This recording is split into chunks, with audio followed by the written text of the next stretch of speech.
Well, this year's meeting of the Association of Tourist Railroads and Railway Museums was held at the Illinois Railway Museum. This was our third annual conference since the merger of the Association of Railway Museums and the Tourist Railway Association. And our theme this year was an experience like no other. Given the size of ATRRM, the size of the collection, it was quite an experience. They were able to see a number of workshops and seminars ranging anywhere from flanging a sheet for a steam locomotive to learning about PCC truck inspections to retail to marketing and most especially advocacy. We had about a little over 200 people arrive or came to this conference from North America, Canada, United States, plus England. I believe we had some people from Australia. So this is really a worldwide event now. What were some of the activities that they took place in, and what kind of seminars did they go to? Well, let's see. As I mentioned just a moment ago, Gary Bensman from Diversified Rail Services actually did a layout and flanged a sheet for the Valley Railroad number 40. So that brought J. David Conrad in, and he did some seminars on basically what he called reading the artifact, where you look at a locomotive and try to basically understand what it's telling you in its present condition, which was very fascinating. Lynn Modinger from the Strasburg did a number of seminars on wheels and crown brasses. Then we had, on the other side of the fence, on the electric side, we had a number of seminars and workshops on overhead wire, PCC truck inspections. Then in the middle you had the diesels. There were a number of seminars and workshops related to diesels. That's what we called basically the blue-collar workshops.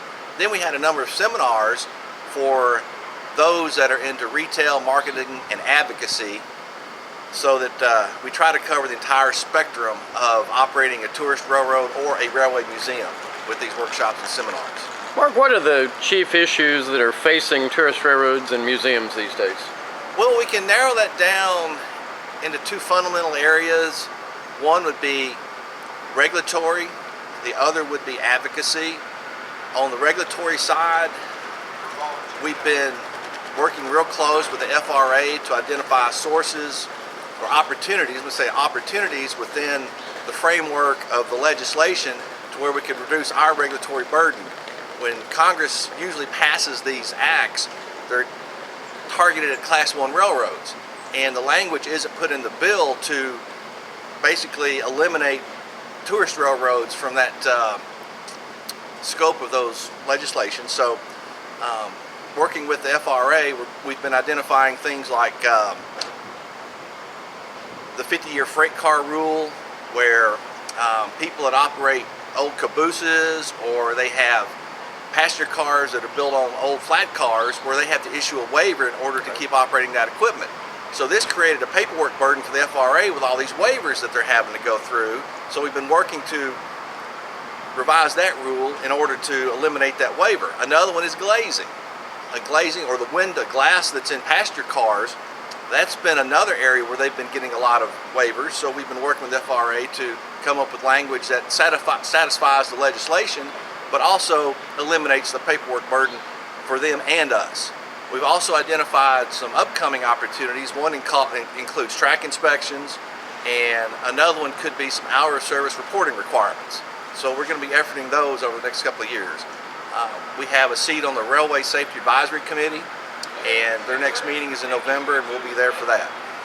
Next year in 2016, what do you have going on as far as gatherings, educational opportunities, that sort of thing? We will be in Savannah, Georgia.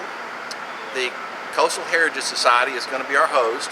We'll be staying at the DeSoto Hilton there in the historic district, and we're looking at doing some things related to what they've done. They took the historic properties there belonging to the Central Georgia Railroad, and they have a small operation, but basically what they've been able to do is turn this into a venue for education.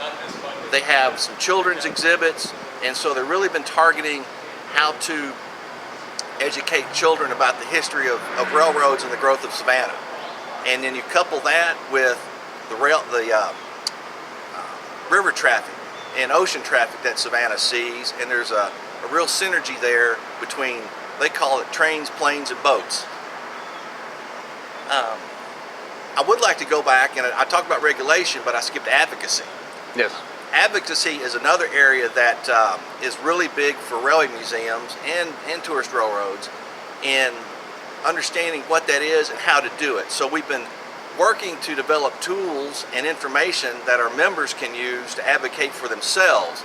Also, we're working to develop some economic impact data so everyone can understand what their local economic impact is to their community. This is real important when you're trying to go out and raise funds through either grants or donations.